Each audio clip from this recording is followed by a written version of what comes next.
요즘 부동산 가격 공시 제도에 대해서 궁금하신 분들이 참 많으실 것 같습니다. 먼저 이 부동산 공시 가격이 무엇인지 언제나처럼 정의부터 살펴보고 갈까요? 네, 정의부터 일단 알아보는 게 맞을 것 같습니다. 그래서요, 부동산 공시 가격이라고 하면은 편하게 생각하실 때는 부동산에 대한 공적인 가격이라고 보시면 좋을 것 같습니다. 이런 이제 공적인 가격들은 정부에서 정해주는 부분을 기준으로 한다고 보시면 좋을 것 같고요. 그런 부분들이 지금 이슈가 되고 있는 표준주택 공시가격, 개별주택 공시가격 이런 부분으로 나타난다 이렇게 보시면 좋을 것 같고요. 그런 부분들을 좀 이제 정리해서 정의를 해보면요. 부동산 공시가격은 부동산 가격 공시에 관한 법률에 따라서 국가 및 지자체가 매년 1월 1일을 기준으로 해서 정하는 부동산의 공적인 가격이다. 이렇게 보시면 좋을 것 같고요. 이런 이제 부동산의 공적 가격을 만들기 위한 방편으로 두 가지가 있는데요.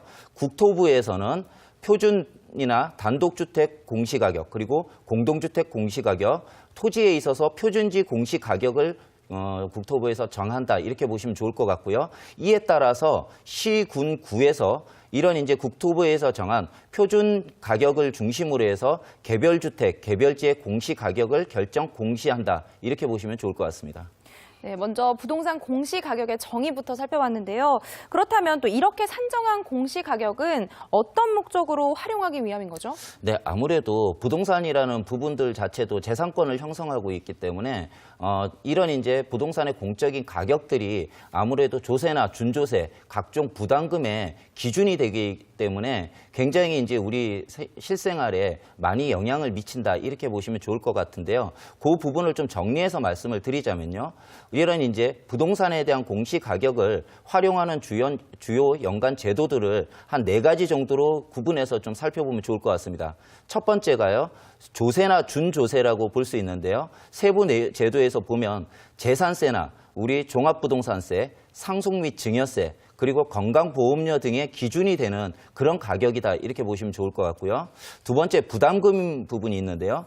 재건축하게 될 때 재건축 초과이익 부담금이나 또는 어떤 토지나 이런 부분들을 개발할 때 개발 부담금의 기준이 되는 금액입니다.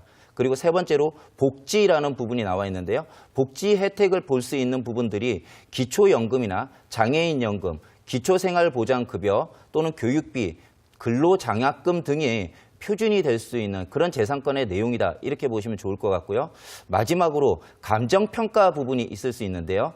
보상이나 담보, 경매 등이 이루어질 때 이 목적물에 대한 감정평가의 공적인 가격이 될 수 있는 그런 이제 내용을 이룬다고 볼 수 있고요.